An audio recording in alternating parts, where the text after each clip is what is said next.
when it comes to leadership fund, never po ito nabanggit sa Pangulo at ito din po ay dininay ng economic team. Nakausap niyo na po ba ang Pangulo tungkol sa nabanggit na leadership funds and what did he have to say about it? Yes, nakausap po natin.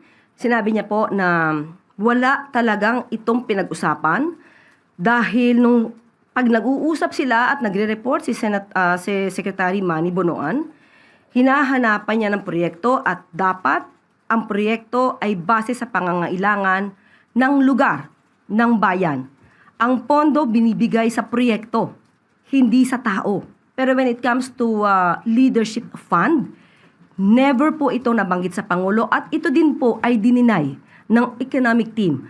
So kung meron man silang pag-uusap among themselves dito sa DPWH, hindi po ito kailanman naging programa ng Pangulo.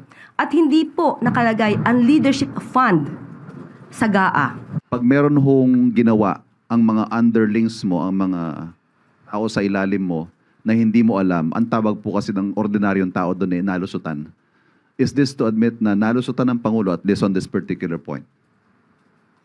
Kaya nga po, ano ang ginawa ng Pangulo nung nalaman niya na may anomalya sa DPWH?